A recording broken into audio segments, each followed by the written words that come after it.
السلام علیکم۔ Think for حسین میں خوش آمدید۔ احباب، آج ہم انتہائی اہم موضوع پر بات کرنے جا رہے ہیں۔ جیسا کہ ابتدائی ویڈیوز میں نے ایک موضوع ڈسکس کیا تھا جو انتہائی قلیل تھا، مطلب صرف ایک یا دو یا تین پہلو میں نے اس میں ڈسکس کیے تھے اس موضوع کے۔ وہ تھا آغا سید جواد نقوی صاحب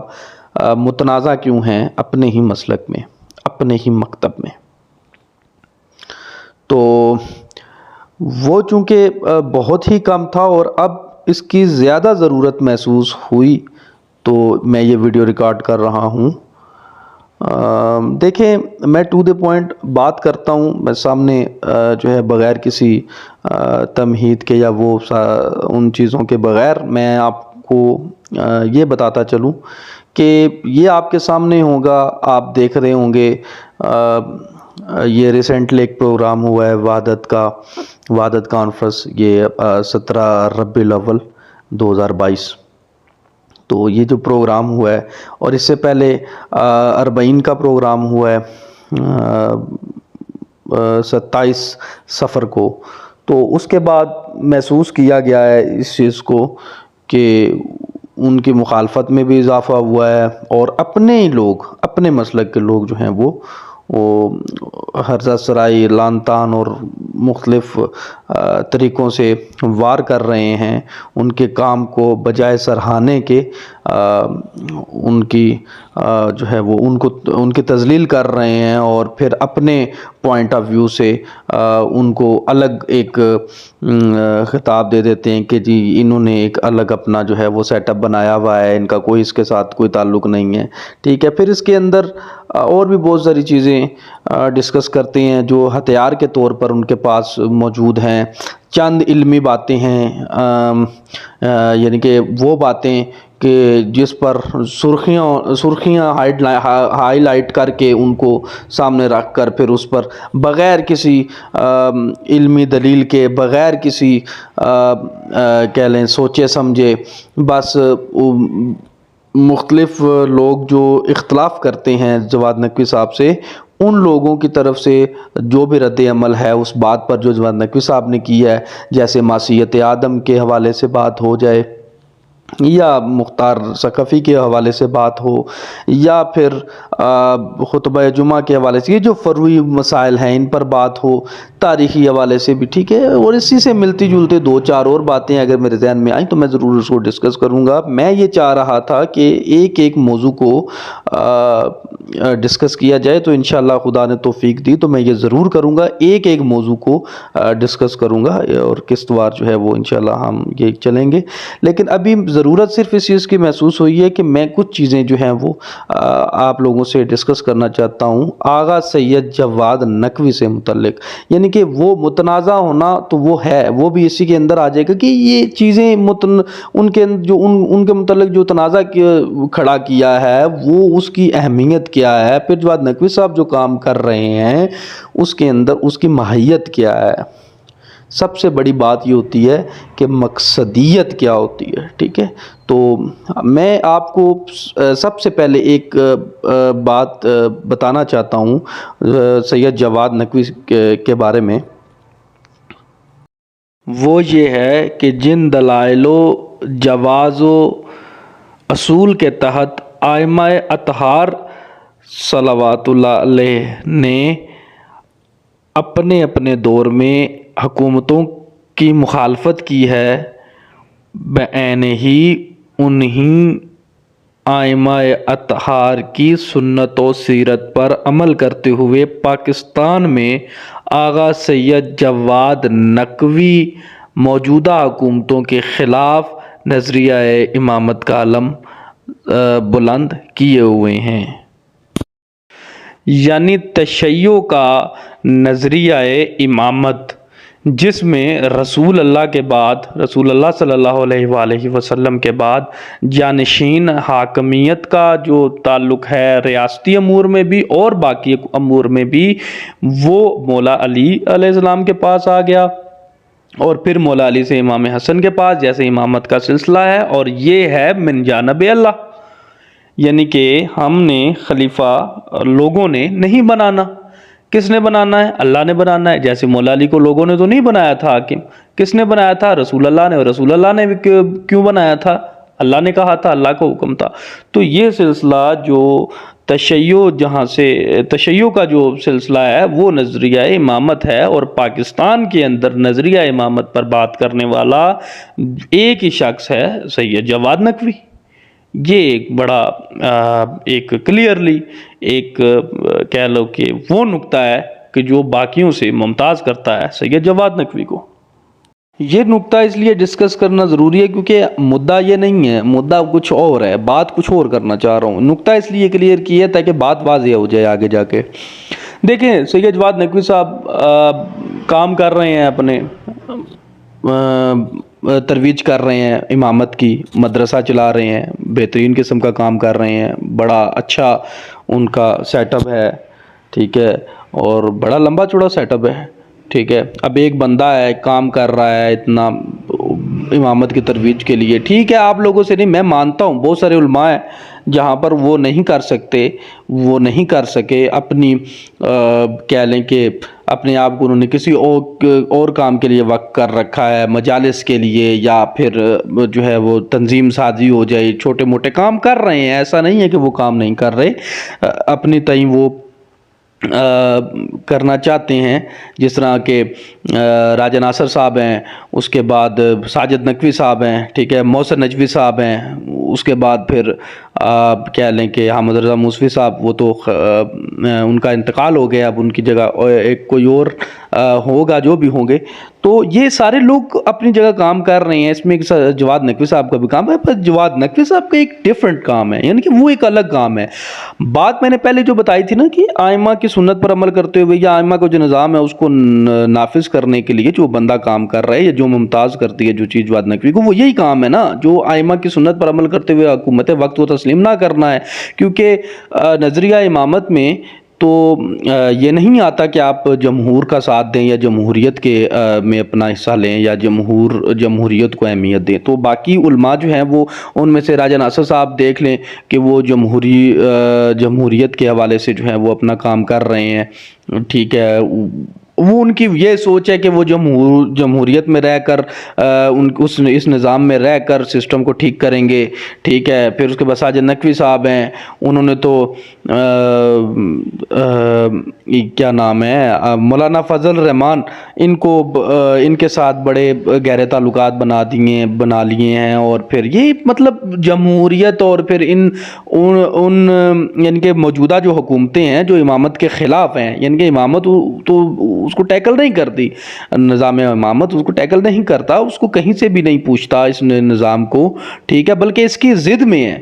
ایک یہ ہے کہ لوگ بنائیں گے، اور ایک یہ ہے کہ اللہ بنائے گا۔ تو جب آپ مانتے ہو نظریہ امامت رکھتے ہو تو پھر آپ اس کی طرف کیوں رجوع کرتے ہو کہ جہاں پر لوگ ہیں وہاں کیوں جاتے ہو؟ یعنی کہ جمہوریت نظام آپ کا نہیں ہے، آپ پھر جمہوریت پر اپنی انرجی کیوں وقف کرتے ہو؟ ٹھیک ہے، آج سے پہلے یعنی جواد نقوی صاحب سے پہلے آپ کے پاس وسائل زیادہ تھے، مسائل زیادہ تھے، ٹھیک ہے، وسائل کی کمی تھی، جس وجہ سے آپ کے پاس یہی تھا کہ آپ ٹھیک ہے سسٹم کے اندر رہ کر آپ ایک ورک کریں، تاکہ جو لوگوں کے ساتھ زیادتیاں ہو رہی ہیں، جو دہشت گردی ہو رہی ہے، شیعہ کے متعلق جو ٹارگٹ کلنگ ہو رہی ہے، یا وہ وغیرہ وغیرہ مختلف جو چیزیں ہیں، یہ جو ساری چیزیں ہو رہی ہیں، اس پر کنٹرول تھوڑا ہو جائے، یا اپنی آواز جو ہے وہ حکومتی ایوانوں میں پہنچانے کے لیے آپ نے جو تک و دو کی ہے، ٹھیک ہے، یہ ساری باتیں سمجھ آ رہی ہیں، ٹھیک ہے، وہ آپ نے کی ہیں، یہ آپ کو خراج تحسین پیش کرتے ہیں، ایسا ہی ہے، یہ ہونا چاہیے اس کا۔ لیکن وہاں پر آپ لوگوں کو سوچنا چاہیے کہ آپ اپنے لیے کیا کر رہے ہیں، یعنی کہ آپ کا جو سسٹم ہے اس کے لیے کیا کر رہے ہیں۔ ایک تو یہ ہے کہ آپ دوسروں کے سسٹم میں جا کر جو ہے وہ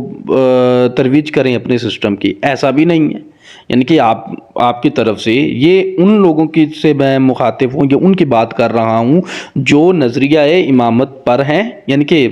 جن کا نظریہ امامت ہے، ولایت ہے، لیکن وہ جمہوریت میں اپنے آپ کو انوالو کر رہے ہیں، اور اس وجہ سے، تاکہ وہ انوالو اس وجہ سے کر رہے ہیں، میں ان کی نیت پر شک نہیں کر رہا، لیکن بات آگے یہ آگے کھل جائے گی آپ کے سامنے کہ جو کام جس طریقے سے کیا جاتا ہے اس میں پھر نیتیں بھی آ جاتی ہیں۔ فی الحال جو میں بات کر رہا ہوں میں نیت پر شک نہیں کرتا، میں یہ کہہ رہا ہوں کہ جب آپ اپنا کام کرتے ہیں، جمہوریت میں اپنا حصہ لیتے ہیں، کرتے ہیں سارا کچھ، تو اس میں آپ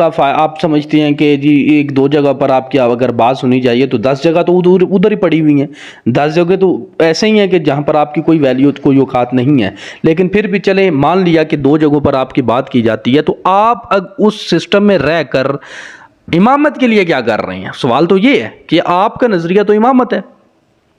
امامت کے لیے کیا کر رہے ہیں؟ ٹھیک ہے، پھر یہ ہے کہ ایک بندہ مطلب آپ کے پاس نہیں آتا، آپ کو نہیں آتا یہ کام، آپ نہیں کر سکتے، کامیاب نہیں ہو سکتے، آپ کی بصیرت کہہ لیں کہ اس میں تھوڑی کمی ہے، کوئی انسان ہے، کوئی بات نہیں، اس میں کوئی بڑی بات نہیں ہے، ٹھیک ہے، آپ کے اندر وہ اگر صلاحیت نہیں ہے تو آپ جتنا کر سکتے ہیں، یہ بھی ایک صلاحیت ہی ہے کہ جمہوریت کے اندر جا کر اپنی اہمیت کو سامنے رکھنا اور اپنی بات بنوانا، تو یہ صلاحیت آپ اس میں اپنے آپ کو وقف کر دیا، نو پرابلم، کوئی بات نہیں۔ لیکن جب ایک بندہ آ گیا ہے اور وہ بندہ باقاعدہ یعنی کہ باقاعدہ شان و شوکت کے ساتھ آ گیا ہے اور وہ امامت کی ترویج کے لیے اپنے آپ کو وقف کر دیا اس نے، اور وہ بیٹھا ہوا ہے اور اس کے پاس بصیرت بھی ہے، اس کے پاس وہ دانشور بھی ہے، اس کے پاس جو ہے وہ آپ بھی تسلیم کرتے ہیں، آپ ڈائریکٹلی مائنڈلی تسلیم کرتے ہیں لیکن وہ لوگوں کے سامنے تسلیم نہیں کرتے، لیکن خیر آپ پاکستان میں تقریباً تمام علماء اس بات کو تسلیم کر گئے ہیں کہ جواد نقوی صاحب کیا ہیں، مطلب انہوں نے اپنا جو کام کیا ہے، ایک اکیلا بندہ آ کر اتنا کچھ کر دیا ہے، تو جب وہ امامت کے لیے ایک بندہ کام کر رہا ہے، آ گیا ہے منظر عام پر، تو آپ چھوڑ دیں یہ جمہوریت اور یہ وہ چکر سارے چھوڑ دیں، ٹھیک ہے، ایک آپ کو بابصیرت انسان مل گیا ہے، اس نے اتنا بڑا پروجیکٹ کھڑا کر دیا ہے، امامت کی ترویج کے لیے وہ کام کر رہا ہے، آپ امامت کے لیے کام کریں، چھوڑیں اور جائیں جا کے اس کا ساتھ دیں، ٹھیک ہے، وہ تو کہتے آؤ آگے خدمت کرو امامت کے لیے جتنا ہو سکے، اب بجائے اس کے کہ آپ اس کا ساتھ دیں، آپ اس کی مخالفت پر اتر آئے ہیں، یعنی کہ بجائے اس کے کہ آپ ساتھ دیں، ٹھیک ہے، آپ خاموش رہ جائیں، یعنی کہ یہ ایک مرحلہ ہے، ایک درجہ ہے، درجات ہوتے ہیں نا کسی بھی چیز کو سمجھنے کے، یعنی کہ جواد نقوی صاحب امامت کی ترویج کے لیے کام کر رہے ہیں، انہوں نے حکومتوں سے جو ہے وہ کٹ آف کیا ہوا ہے، آپ حکومتوں کے اندر رہ کر حکومتوں کے گیت کیوں گا رہے ہیں؟ آپ تو اپنے کام کے لیے گئے تھے حکومت کے اندر، آپ جمہوریت آپ نے اس لیے چنی تھی تاکہ آپ کو جمہوریت کے اندر سے آپ کے فوائد جو ہیں وہ سامنے آئیں، آپ کے لوگوں کے لیے جتنا کام ہو سکتا ہے، یعنی کہ جنتا کے لیے آپ جو کرنا چاہتے ہیں وہ کریں اور اپنے حکومت سے اپنے فائدے لیں، یہ آپ کا مقصد تھا نا، تو آپ امامت کے خلاف انڈائریکٹلی جو ہے وہ کھڑے ہو گئے ہیں، یعنی کہ ایک بندہ امامت کر رہا ہے، امامت کے لیے آواز اٹھا رہا ہے، آپ چپ کر جی چلیں، بالفرض یہ ہے کہ آپ چپ کر جی، جیسے میں نے درجات کی بات کی ہے، یہ ایک درجہ یہ ہے کہ آپ چپ کر جیں، ٹھیک ہے، وہ کام کرتا ہے تو اس کو کرنے دیں، اور دل میں یہ خوش ہوں کہ یار شکر ہے آواز تو آئی ہے امامت کی، پاکستان کے اندر کوئی بندہ کام تو کر رہا ہے، ٹھیک ہے، تو یہ ایک درجہ تھا، ٹھیک ہے، آپ اس درجے سے بھی نیچے آ گئے ہیں، یعنی کہ آپ نے نہ فقط یہ کہ آپ چپ ہوئے ہیں، آپ تو خلاف ہو گئے ہیں، اور پھر جمہوریت کے حق میں آپ آوازیں جو ہیں وہ اٹھانا شروع کر دی ہیں، کس کی ضد کر رہے ہیں آپ جواد نقوی صاحب کی ضد نہیں کر رہے، آپ امامت کی ضد میں کر رہے ہیں جی، کام کر رہے ہیں، یعنی کہ ایک کام یہ ہے کہ جواد نقوی صاحب کو کوئی پرسنل کام ہے، کوئی پرسنل بات ہے، یا کوئی ان کی وہ علمی حیثیت ہے یا علمی وہ باتیں تو بعد میں ڈسکس کریں گے نا، کہ مسیحت آدم پر جو بڑا آپ نے وہ بنایا ہوا ہے، ایک کہہ لوں کہ بہت بڑا آپ نے ایک ماز کھڑا کیا ہوا ہے کہ جی مسیحت آدم، حالانکہ مسیحت آدم جواد نقوی صاحب کا علمی قد ہے، انہوں نے جو بات کی ہے اس پر جو ہے وہ آلریڈی پہلے ہی، یعنی کہ آج تک جتنی بھی انہوں نے باتیں کی ہیں وہ پہلے ہی کسی تضاد کا حصہ بنی ہیں، ان کے اپنے تاریخ کے اندر تضاد کا حصہ بنی ہوئی ہیں، جیسے کہ مختار ثقفی کا معاملہ ہے، میں اس کو ڈسکس نہیں کر رہا، صرف میں نکل رہا ہوں جو ہے وہ گزر رہا ہوں، صرف یہ بتاتے ہوئے کہ جو معاملات، جو علمی گفتگو ہیں، جو اس پر آپ وہ ہیں بڑا وہ کہتے ہیں کہ یہ ایسے ہو گئے ویسے ہو گئے، یہ باتیں آپ چھوڑیں، یہ باتیں، اس کے جوابات بہت سارے ہیں. جواد نقوی صاحب کی طرف سے بھی جو ہے وہ ان کے آپ اگر وہ سن لیں تو بہت ساری چیزیں علمی انبار بھرے ہوئے ہیں، وہ کوئی مسئلہ نہیں ہے. بات یہ کر رہا ہوں کہ ایک بندہ امامت کے لیے کھڑا ہوا ہے، سمپل سی بات ہے، سیدھی سی بات ہے، صاف سی بات ہے. ایک بندہ امامت کی ترویج کے لیے کھڑا ہوا ہے، ٹھیک ہے. آپ کا کوئی ذاتی مسئلہ ہے تو وہ آپ کریں، وہ بھی اس کے جو ہے وہ گھر جا کر ڈسکس کریں. اگر جواد نقوی صاحب سے آپ کا ذاتی معاملہ ہے تو وہ کریں، ٹھیک ہے. لیکن بات یہ ہو رہی ہے کہ آپ کا تعلق ہے نظریہ امامت سے اور جواد نقوی صاحب کا تعلق ہے نظریہ امامت سے. ان دونوں میں یعنی کہ ایک آپ ہیں اور ایک جواد نقوی ہیں، یعنی کہ ایک طرف سارے کہہ لے ہیں اور ایک طرف جواد نقوی صاحب ہے. اب جواد نقوی صاحب جو کام کر رہے ہیں وہ نظریہ امامت کی ترویج کر رہے ہیں، آپ لوگ جمہوریت کی ترویج کر رہے ہیں. تو نظریہ امامت پر عملاً کون کام کر رہا ہے؟ یعنی کہ عمل کون کر رہا ہے؟ عمل مطلب سیدھی سی سمپل سی بات ہے، اس میں کون سا فلسفہ ہے، اس میں کون سی ایسی کوئی علمی گہرائی اور پتہ نہیں کون سی بات ہے کہ جس کے اندر ہم گھس کر جو ہے وہ تحقیق کریں کہ کون سچ ہے، کون حق ہے، کون کیا کر رہا ہے. سیدھی سیدھی بات ہے. ایک بندہ کمدوں کو نہیں مان رہا اور نظریہ امامت اور ولایت کی ترویج کر رہا ہے، اس پر اب جو ہے وہ بہت ساری اس نے کتابیں لکھ دی ہیں، اس نے اپنا نیٹ ورک اتنا وسیع کر لیا ہے کہ لوگوں کو نظریہ امامت کا پتہ چلے. اور آپ لوگ جمہوریت کی ترویج کر رہے ہیں، آپ لوگ اپنے جو ہے وہ جمہوری جلسوں میں کہہ رہے ہیں کہ میں ابھی ابن مظاہر کو دیکھ رہا ہوں، میں مسلم بن اسجا کو دیکھ رہا ہوں. یعنی کہ یہ میں ان علماء کی میں کیا شان بیان کروں گا، ان کے متعلق میں کون سی ایسی بات کروں کہ جس میں مجھے یہ بات پہ نظر آ جائے کہ یار ٹھیک ہے یہ کسی نہ کسی حد تک نظریہ امامت کو مطلب ٹیکل کرتے ہیں. لیکن نہیں ہے، کہیں پر بھی نہیں ہے. آپ جمہوریت پہ اس وجہ سے انوالو ہوئے تھے کہ آپ اپنے لوگوں کی حفاظت جتنی ہو سکے ممکن سے ممکن سسٹم کے اندر رہ کر آپ سسٹم کو چینج کریں. آپ سسٹم کو چینج کیا کریں؟ آپ اس سسٹم کے حق میں بول رہے ہیں. سسٹم کو چینج کرنا، سسٹم کے اندر رہ کر، یہ صرف اور صرف ایک مین نعرہ ہے. اسی لیے تو میں نے پہلے جو بات کی تھی، میں نیت پر شک نہیں کرتا، لیکن آپ کی اس پر بات تو سیدھی نیت پر شک ہو رہا ہے کہ آپ جس مقصد کے لیے گئے تھے اس مقصد سے ہٹ کر آپ تو گیت گا رہے ہیں جمہوریت کے. ٹھیک ہے. تو یہ بات میں نے اس لیے سٹارٹ کی ہے، یہ بات شروع اس لیے کی ہے کہ آپ لوگوں کی طرف سے یعنی کہ جتنے بھی مخالفین ہیں، میں ان کی بات کر رہا ہوں، جواد نقوی صاحب کے جتنے مخالف ہیں ان کی بات کر رہا ہوں کہ ان کی طرف سے جتنے بھی تیر جاتے ہیں جواد نقوی کی طرف، وہ سارے تیر ان کی طرف جانے سے پہلے قوم کی طرف، عوام کی طرف عوام کے سامنے سے گزر رہے ہیں کہ عوام اس کا تجزیہ کرے کہ یہ تیر آ کہاں سے رہے ہیں، جا کہاں رہے ہیں اور مقصد کیا ہے. تو یہی تجزیہ ہے. اسی تجزیے کا نتیجہ ہے کہ مجھے آج یہ ویڈیو ریکارڈ کرنی پڑی ہے کہ ایک بندہ امامت کے لیے کام کر رہا ہے. آپ لوگ خاموش رہو، نہیں ہوتا آپ لوگوں سے. لیکن اگر آپ خاموش نہیں ہوتے، جیسے آپ نے کہا تھا جواد نقوی صاحب کو، راجہ ناصر صاحب نے کہا تھا جواد نقوی صاحب کو کہ بس کرو، تو آپ کو میں کہتا ہوں کہ آپ بھی بس کریں. آپ کیوں ان کے جو ہے وہ ان کے بارے میں آپ موضوع ہی نہ بنائیں. جواد نقوی صاحب کو موضوع ہی نہ بنائیں. جواد نقوی صاحب نے آپ کو کبھی موضوع نہیں بنایا. وہ ایک الگ بات ہے کہ جب وہ جمہوریت کی کلاس لیتے ہیں تو آپ لوگ بیچ میں آ جاتے ہیں، سارے جو بھی جمہوریت کے دل دادا ہیں وہ تو آ جائیں گے بیچ میں. وہ ظاہری بات ہے کہ آئمہ کا جو سبق ہے وہ اگر جواد نقوی نہ پڑھائے تو کیا کرے؟ آپ پڑھا لینا. آپ کس طرح پڑھائیں؟ آپ تو ہے وہ ظاہری بات ہے اس سے ہٹ گئے ہیں، یعنی کہ اس پیٹرن میں نہیں آتے کہ جو پیٹرن آئمہ کا پیٹرن ہے. اور اگر جواد نقوی کر رہا ہے اور آپ مانتے ہیں، میں کہہ رہا ہوں نا کہ ہم آپ کی نیت پر نہیں شک کرتے، اسی صورت میں جب آپ خاموش ہو جائیں، نہ کریں جو امامت کے لیے کچھ بھی کام. لیکن اگر جواد نقوی صاحب کر رہے ہیں تو آپ کیوں اس کے بیچ میں اپنے آپ کو انوالو کر رہے ہیں کہ جمہوریت کا ساتھ دے رہے ہیں؟ جمہوریت کے حق میں ان کو مطلب ایک ضد ہے امامت کی، اور اس کی ترویج نعرہ امامت سے ہو رہی ہے. یعنی کہ یہ بات سمجھ نہیں آتی، یہ بات نیتوں پر بھی شک کرواتی ہے، یہ بات بہت کچھ سوچنے پر مجبور کر دیتی ہے. یہ تو وہ ڈیفرنس ہے جو آپ کے سامنے رکھا گیا ہے. اب بات کرتے ہیں کہ ان ڈیفرنس کی بدولت اس وجہ سے جواز نکالتے ہیں مختلف ان باتوں کا کہ جس میں چھوٹی موٹی بات کے تحت پورے کا پورا پروجیکٹ جو ہے وہ داؤ پہ لگا دیا جاتا ہے. مطلب پہلے چھوٹے موٹے ذہن تھے کہ جو اٹھے کلپ سازی کی جواد نقوی صاحب کے متعلق، اور مطلب امیر شام کو پڑھا کرو، یا علی مدد نہیں کہنا وغیرہ وغیرہ، اس سے ملتے دو چار اور وہ کام کیا، وہ خیر چھوٹے دماغ تھے، بند ہو گئے. اب آ گئے اپڈیٹ دماغ. اب وہ کیا کرتے ہیں کہ جواد نقوی صاحب نے کہیں پر کوئی خطاب کیا ہے کہ خطبہ جمعہ میں کوئی بات کی ہے یا مجلس میں کی ہے، کانفرنس میں کی ہے، کہیں پر کوئی بات ہوئی ہے تو وہاں سے نکال کر اس بات کو اور پھر اس طریقے سے جو ہے نہیں. ویسے تو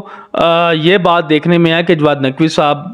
جو بہت ساری ایسی باتیں ہیں کہ جو بالکل ہی ڈیفرنٹ کرتے ہیں، یعنی کہ ایک باقاعدہ مسلم عقیدہ ہے یا کوئی بات ہے اس کی بات کرتے ہیں، یعنی کہ جیسے ماسیت آدم والی، میں ذرا بات کو کلیئر کر دوں. ماسیت آدم والی بات ہے، اب وہ کہہ رہے ہیں کہ یہ سارے جتنے بھی علماء ہیں تشیع کے وہ اس پر ڈٹ گئے ہیں قرآن کے مقابلے میں.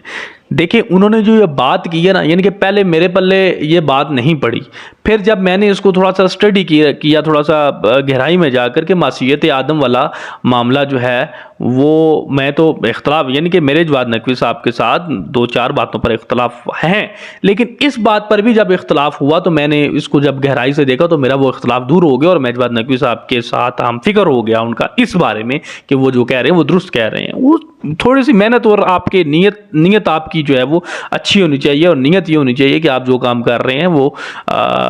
اپنے علم کے لیے کر رہے ہیں، وہ دین کو سمجھنے کے لیے کر رہے ہیں، تو خدا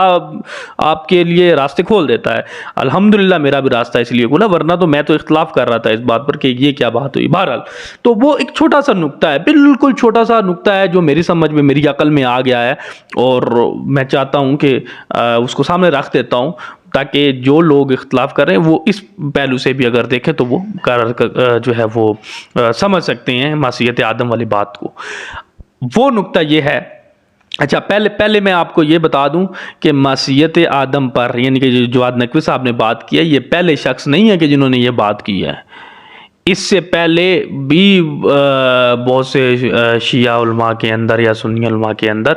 سنی کی نہیں بات کرتے، شیعہ کی بات کرتے ہیں، شیعہ علماء کے اندر اس سے پہلے بھی بعض علماء کے اندر یہ ڈسکس ہوا ہے موضوع ماسیت والا. ٹھیک ہے، تو ایسا نہیں ہے کہ جواد نقوی صاحب نے کہ پہلی دفعہ کی ہے، لیکن اگر پہلی دفعہ بھی کیا ہے، جیسے میرے سامنے کربلا کو ڈسکس جواد نقوی صاحب نے میرے سامنے پہلی دفعہ انہوں نے نہیں کیا ہے، ٹھیک ہے، تو جب میں نے دیکھا ہے تو میرے راستے کھلے. اسی لیے اگر انہوں نے پہلی دفعہ بھی کیا تو کوئی بڑی بات نہیں ہے، لیکن اس سے پہلے ہو چکے ہیں. جب میں نے تحقیق کی ہے تو مجھے پتا چلا کہ اس سے پہلے بھی یہ باتیں ہو چکی ہیں. بہرحال وہ نقطہ یہ ہے کہ قرآن کے اندر ہی ہے کہ کچھ آیت اس کے جو ہے وہ حکمن ہیں اور کچھ متشابہات ہیں. اب جو متشابہات میں سے ہے نا وہ آپ کو جواز بخشتی ہیں کہ آپ اس بات کو مان لیں، ماسیت آدم والی بات، اور خدا کی طرف پلٹا دیں. یہی بات جواد نقوی صاحب نے کی ہے کہ آپ الگ سے اپنی فقہ کے اندر جو اصطلاح ہے ترک اولا والی، وہ آپ لوگوں کی اپنی بنائی ہوئی ہے نا. آپ اس آیت کو، اس ماسیت آدم والی بات کو آپ اس کی نظر کیوں کر رہے ہیں جب قرآن آپ کو کہہ رہا ہے کہ اگر سمجھ نہیں آتی تو آپ اللہ کی طرف پلٹا دو. یہ کتنی آسان بات ہے، کتنی سادہ سی بات ہے جو دل میں بھی اتر جاتی ہے اس بات کو سمجھنے کے لیے. آپ الگ سے فقہ کے اندر آپ نے ایک لفظ ترک اولا نکالا ہوا ہے، اس پر ہی اس کی تعبیر کرتے ہیں نا ماسیت آدم والی بات کو. ٹھیک ہے، تو آپ جو ترک اولا والی بات پر جو کر کے، کیونکہ آپ نے جو ایک وہ جو عمارت کھڑی کی ہوئی ہے معصوم والی، تو وہ بات ٹھیک ہے، اس کو تو کچھ بھی نہیں ہوگا جب آپ متشابہات کے تحت اس کے جواز پر یہ آیت تو خدا کی طرف پلٹا دیں گے، یعنی کہ سمجھ لیں گے ٹھیک ہے جی خطا کی ہے، لیکن عمارت تو اس میں سے نہیں گرتی نا. آپ کی معصومیت والی عمارت نہیں گرتی جب آپ خدا کی طرف پلٹا رہے ہیں اس کو. سوری، معصومیت والی عمارت نہیں گرتی جب آپ خدا کی طرف یہ ماسیت والی آیت کو پلٹا رہے ہیں. یعنی کہ آپ نے مان لیا کہ حضرت آدم نے خطا کی، خدا کہہ رہا ہے، ٹھیک ہے، نافرمانی کی، لیکن آپ نے اس کا انکار تو نہیں کیا کہ وہ معصوم نہیں ہے، یعنی کہ وہ آپ کو سمجھ نہیں آیا، آپ کی معصومیت والی بات وہیں پر ہی ہے، آپ کی عمارت وہیں پر ہی کھڑی ہوئی ہے، آپ کی عمارت کو کچھ بھی نہیں ہوا، آپ نے صرف یہ کیا ہے کہ آپ کو اس بات کی سمجھ نہیں آ رہی تو آپ نے اس کو خدا کی طرف پلٹا دی۔ سمپل سی سادہ سی بات ہے، اس سے آگے اس کے آگے کوئی فلسفہ نہیں ہے، اس کے اندر کوئی فلسفہ نہیں ہے۔ اگر آپ اس کے مطلب خود بخود ہی یہ نکالنا شروع کر دیں گے، یعنی کہ ترک اولا اور وہ ساری یعنی کہ اس کے اندر تعویلیں کرنا شروع کر دیں، یعنی کہ آج تک جو کچھ بھی ہوا ہے یہ قرآن کو نہیں سمجھا جا رہا، ٹھیک ہے، علاج سر اٹھا رہا ہے اور قرآن کے متعلق باتیں کر رہا ہے کہ یہ کیا ہے، ایک آیت ادھر ہے، ایک یہ ہے وہ ہے، یہ تعویلوں کی وجہ سے ہوئی، جو سیدھی سیدھی بات ہے اس کو سمجھ رہے ہیں۔ تعویل ان چیزوں میں کی جاتی ہے کہ جن چیزوں کے اندر کچھ گنجائش ہو تعویل کی، اس میں گنجائش نہیں ہے، اس میں صرف آپ اسی وجہ سے تعویل کر رہے ہیں، صرف اور صرف اسی ہی وجہ سے تعویل کر رہے ہیں کہ آپ پہلے ہی مانے ہوئے ہیں کہ حضرت آدم یعنی کہ تمام انبیاء جو ہے معصوم ہیں۔ آپ کی یہ معصومیت والی بات جو ہے صرف اس وجہ سے آپ اس آیت کے خلاف جو ہے ہو گئے، جس طرح کہ جواد نقوی صاحب نے کہا ہے کہ تمام علماء اس کے خلاف ہیں، خدا کہہ رہا ہے کہ یہ نافرمانی کی ہے اور تمام علماء کہہ رہے ہیں کہ جی نہیں کی، یعنی کہ یہ تمام علماء اس لیے کہہ رہے ہیں کیونکہ ان کی جو معصومیت والی عمارت ہے وہ گر جاتی ہے۔ تو جواد نقوی صاحب نے حل دیا ہے کہ آپ ترک اولا والی اصطلاح نہ لگائیں، اس پر مشابہات والی اصطلاح لگائیں، یعنی کہ خدا کی طرف پلٹا دے، جو سمجھ نہ آئے خدا کی طرف پلٹا دو، یعنی کہ آپ کی عمارت بھی نہیں گری اور آپ کا مسئلہ بھی حل ہو گیا۔ تو کتنا آسان، اس میں کوئی مشکل نہیں ہے، کوئی فلسفہ نہیں ہے۔ یہ میں آپ کو اس لیے یہ ڈسکس کیا ہے سمجھانے کے لیے کہ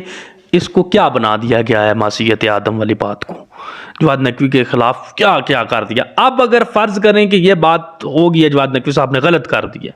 ٹھیک ہے، چلیں مان لیا یہ بات غلط کر دی ہے، تو پھر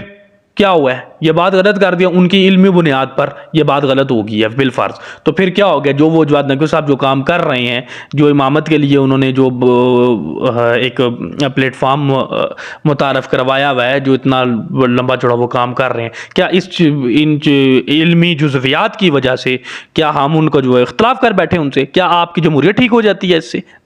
یہ پوائنٹ سمجھنے والا ہے۔ پھر اس کے بعد میں نے آپ کو بتا دیا نا کہ ایک تو معصیت آدم والی مختار ثقفی والی بات ہوگی، اس کے بعد پھر فطرے والی بات ہوگی، فطرانے والی، اور یہ والی کیا کہتے ہیں جمعے والی بات۔ اب جمعے اور فطرے والی یہ بات فقہی ہے، اس میں میں نہیں جاتا، یہ فقہی مسائل ہے، اس میں نہیں جاتا، لیکن اس میں یہ ضرور میں بتاؤں گا کہ فقہ کے اندر آپ دیکھ لیں مجتہدین ہیں، ان کی آپس میں بھی جو ہے ان کے جو اختلافات ہیں چھوٹے موٹے ہیں، کیا ہیں، ٹھیک ہے، فقہ کے اندر بہت سارے مسائل موجود ہیں، ٹھیک ہے، تو کچھ کہتے ہیں کہ ایسے ہوں، کچھ کہتے ہیں ایسے ہو، ٹھیک ہے۔ اسی طرح تاریخ ہے، تاریخ بھی جو ہے وہ تاریخ کے تو اپنی رائے ہوتی ہے، اس میں تو آپ اختلاف کر سکتے ہیں، جس طرح کے شہید، بلکہ اس حد تک اختلاف ریبر سے بھی آپ اختلاف کر سکتے ہیں، جس طرح کہ شہید مطہری نے کا موقف جو ہے وہ مختار ثقفی کے متعلق اور ہے اور ریبر معظم کا اور ہے۔ تو یہ تاریخی سنیریو، تاریخ میں آپ یعنی کہ میں خود بھی جواد نقوی صاحب سے اختلاف کر سکتا ہوں، میری میں تاریخ کا اپنا تجزیہ ہے، میرے سے اور بھی بہت سارے لوگ ہیں کر سکتے ہیں، ٹھیک ہے۔ تو یہ چیزیں ہیں کہ ایک تو آپ پہلے یعنی کہ اتنا کشادہ دلی سے ہو، تشیع تو ایسا مذہب ہے کہ جس کے اندر خدا بھی اگر یعنی کہ خدا کی وحدانیت بھی ہے، وہ بھی عقلی طور پر ثابت ہے، یعنی کہ عقائد میں ہے۔ اہل سنت میں جو وحدانیت کا تعلق ہے، توحید کا جو چیپٹر ہے، اس کے اندر ماننا ہے غیب کو، بس ماننا ہے، ٹھیک ہے، اس میں عقلی طور پر نہیں ماننا۔ تشیع میں تو عقلی طور پر ماننا ہے۔ تو یہ بڑا بہت ہی خوبصورت ایک مکتب ہے جس کے اندر سے ہمیں جو ہے عقل کو استعمال کرنے کے بہت سارے مواقع موجود ہیں کہ ہم کر سکتے ہیں۔ خیر، اور جمعے کے متعلق تو جواد نقوی صاحب نے بہت ہی مفصل بیانات بیان کیا ہے، جس طرح جیسے کہ وہ اب دو حصے ہیں نا خطبہ جمعہ میں ان کے، ایک لات حاضرہ اور وہ پہلے والا تقویٰ، بانوان تقویٰ جو 2 حصے ان میں انہوں نے تیسرا حصہ بھی ایڈ کر دیا تھا جب یہ آوازیں شروع ہوئیں اٹھنا زیادہ ہو گئی تھی کہ جی جمعے کی تو کوئی اہمیت ہی نہیں ہے، جمعہ جو ہے وہ اس وقت ہوتا ہے جب امام ہو، امام نہیں ہے وغیرہ وغیرہ، اس سے ملتی جلتی اور بہت ساری بات ہے، مجھے زیادہ نالج نہیں ہے اس بارے میں، لیکن جواد نقوی صاحب نے اس کو اتنا حساس سمجھا کہ اس کو حصہ اپنے 2 حصوں میں تیسرا حصہ اس جمعے کی اہمیت کو دیا اور پھر اس پر باقاعدہ بات کی اور باقاعدہ دلائل دیے اور بتایا کہ کون کون جمعے کے متعلق امام خمینی کی کیا رائے ہے اور باقی علماء کی کیا رائے ہے وغیرہ وغیرہ، بہت ساری انہوں نے جو ہے نا اس پر دلائل دیے۔ تو وہ اگر آپ ٹائم نکال کر خود دیکھ لیں تو آپ کو بھی جمعے کی اہمیت پتہ چل جائے اور پتہ چل جائے گا کہ جو فقہی اختلافات ہیں تو وہ مطلب اہمیت اس کے اندر بہت ساری گنجائش ہے، جواد نقوی صاحب کی طرف سے بھی ہے اور دوسری طرف سے بھی ہے۔ بہرحال بات یہ ہے کہ میرٹ دیکھیں نا، چھوڑیں ان ساری باتوں کو، ان علمی چیزوں کو، اگر آپ نے جزویات سے ان چیزوں کو سمجھنا ہے تو پھر آپ باقاعدہ اہل علم ہونا، ٹھیک ہے، پھر آپ تحقیق کریں، نیت سچے دل سے تحقیق کریں، پھر سامنے رکھیں، سوال رکھیں، بات کریں تاکہ سمجھ آئے۔ مطلب پہلے ہی آپ اس چیز پر طے کر کے بیٹھے ہوئے ہیں کہ بھائی ہم نے جو ہے وہ جمہوریت ثابت کرنی ہے، ہم نے یہ ثابت کرنا ہے، جو ہم کر رہے ہیں وہ ٹھیک کر رہے ہیں، تو ایک بندہ اس حد تک جا رہا ہے تو اس کے جو بیانات میں سے جو بات نکلتی ہے، جو بات نکل سکتی ہے، اور جواد نقوی صاحب خود بھی موقع دے دیتے ہیں کہ ایسی بات کر دیتے ہیں کہ جس میں سے ان لوگوں کو موقع مل جائے، تو وہ مطلب ہے ایک بہت بڑا ماز کھڑا کر دیتے ہیں، ہو جاتا ہے اس طرح۔ لیکن میں یہ کہتا ہوں کہ ان چیزوں میں کیا پڑا ہوا ہے، ان چیزوں میں کیا رکھا ہوا ہے؟ میرٹ پر بات کریں کہ ایک بندہ امامت کے لیے کام کر رہا ہے اور دوسری طرف جو ہے وہ اس کی تذلیل کی جاتی ہے یا اس پر جو ہے وہ وار کیے جاتے ہیں، ٹھیک ہے، لعن طعن کی جاتی ہے، تو کیوں کی جاتی ہے جبکہ دونوں جو نظریہ ہے دونوں کا امامت ہے؟ تو اس پر سوچنے کا یہ جو جزویات ہے نا، ایک اور بڑی جو میں اس موضوع کو سمیٹتا چلوں، یہ جو جزویات ہے نا، ان جزویات کی وجہ سے معاملات جو ہیں وہ زیادہ خراب ہوتے ہیں جب ہم چیزوں کو جزویات سے سمجھنا شروع کر دیتے ہیں۔ یعنی کہ جواد نقوی صاحب نے اگر معصیت آدم والی بات کی ہے تو یہ ایک جزوی بات ہے، اس کے اندر بہت ساری گنجائش ہے کہ جس کو ہم ڈسکس کریں اور دیکھیں اور پرکھیں اور پھر کہ ہم کسی نتیجے پر پہنچے، آیا یہ ایسی ہے یا ویسے ہے۔ جو بات کلی ہے نا، وہ بات جو ہے وہ جواد نقوی صاحب نے کر دیا۔ اب اس کے اندر ہم نے اس بات کو، کلی بات کو جزوی لیول پر سمجھ کر اور اس کا اختلاف کر کے جواد نقوی صاحب کے خلاف جو ہے ایک ماز کھڑا کر دیا۔ یہی بات یعنی کہ جیسے ہم خدا کے متعلق جب ہم سوچتے ہیں جزویات سے تو ہماری توحید متاثر ہوتی ہے۔ جیسے میں آپ کو ایک مثال دیتا ہوں، یہ جاوید احمد غامدی نام سنا ہوگا آپ نے، یہ بہت بڑے محقق ہیں، بہت بڑے کہہ لو کہ اسکالر ہیں مذہبی، اور انہوں نے ان کے متعلق یہ بھی بڑا یعنی کہ سمجھا جاتا ہے اور واقعتاً یہ ایسا ہے بھی کہ رد الالحاد اور پھر سائنسی حوالے سے مذہب کی یعنی کہ جو جدید تقاضے ہیں،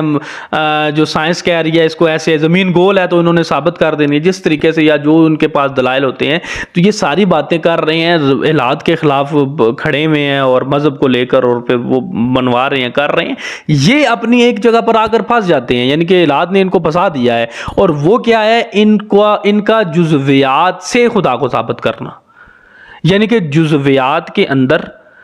آپ یہ کہیں کہ کرسی ہے، کرسی کہاں سے آئی ہے؟ جی درخت ہے، اپنا لکڑی درخت سے، درخت بیج ہے، بیج کہاں سے آیا؟ پھر وہ زمین سے، زمین کے اندر پھر علت اور معلول، فیکٹ اور کاز کی بات ہو رہی ہے۔ تو علت اور معلول چلتا خدا تک جب بات آئے گی تو پھر خدا کے متعلق پھر غامدی صاحب آگے سے یہ کہنے پر مجبور ہے، کیونکہ یہ جزویات سے شروع کیا نا انہوں نے، اور یہ کہنے پر وہ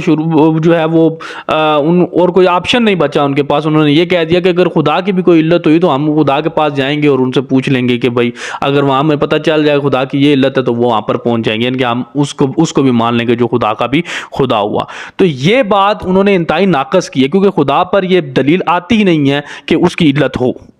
یعنی کہ خدا کی علت نہیں ہے، خدا خود بخود ہی اپنی علت ہے اور اپنا خود بخود ہی معلول ہے، یعنی کہ جس کا تعلق واجب الوجود سے آتا ہے، ٹھیک ہے، یعنی کہ فزکس سے اس کا کوئی تعلق نہیں ہے، جبکہ غامدی صاحب فزکس سے خدا کی علت کو، خدا کو ثابت کر رہے ہیں، ٹھیک ہے۔ تو یہ بات جزویات سے کسی بھی چیز کے بگڑ جانے سے متعلق ہے، جیسے جزویات میں ہم بہت سارے رجحانات کو دیکھتے ہیں، سمجھتے ہیں، اسی طرح ہم ہم مذہبی اپروچ میں مذہبی علمی اپروچ میں علمی میدان میں ہم جب جزویات ڈسکس کرتے ہیں تو ہمارے سامنے بہت سارے متضاد راستے نظر آ جاتے ہیں، اور پھر ہمیں کوئی نہ کوئی ایک راستہ چن کر اس پر جو ہے وہ دلالت کر کے آگے نکلنا پڑتا ہے، چلنا پڑتا ہے۔ جیسے غامدی صاحب پھنس گئے ہیں وہاں جا کر جہاں پر ان کو جو ہے وہ پتہ چلا کہ یہ سوال آ گیا جی خدا کی علت کیا ہے۔ اب دے رہے تھے وہ، اب جب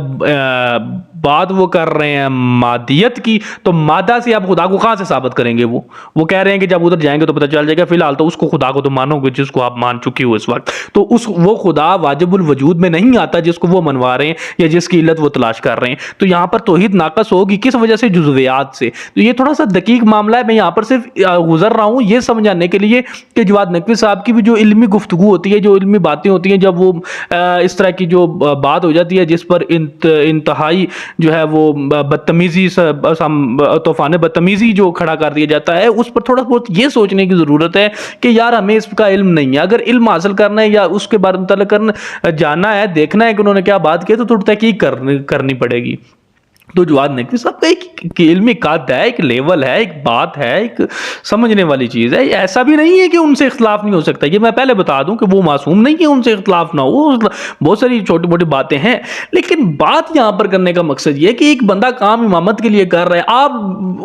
جمہوریت کا پرچار کر رہے ہیں، تھوڑا بہت اس بارے میں جو ہے وہ سمجھنے کی ضرورت ہے، بالخصوص عوام کو سمجھنے کی ضرورت ہے کہ وہ اپنے آپ کو دیکھیں کہ وہ کس جگہ پر کھڑے ہوئے ہیں، ٹھیک ہے؟ بجائے اس کے کہ ایک بندہ اس جگہ پر آ گیا اور ماشاءاللہ بہت اچھی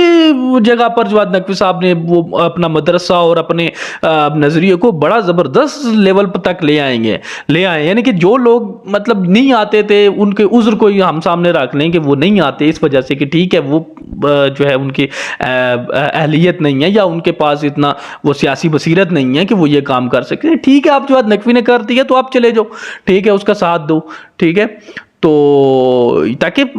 ہمیں بھی موقع نہ ملے کہ آپ کی نیتوں پر ہم شک کریں اور ہمیں پتہ چلے کہ صاحب بے کو ہو کر امامت کے لیے کام کر رہے ہیں، ٹھیک ہے؟ تو جہاں تک یہ بات ہے کہ جمہوریت کے اندر رہ کر ہمیں کوئی فائدہ ملے گا، تو ایسا کوئی فائدہ نہیں مل رہا آج تک، ہمیں کوئی نہیں پتہ چل رہا کہ جمہوریت کے اندر ہمیں کوئی فائدہ ملے گا، ٹھیک ہے؟ پھر اس کے آگے رہبر کی طرف سے یہ باتیں کرنا کہ رہبر کہہ رہے ہیں کہ جمہوریت کو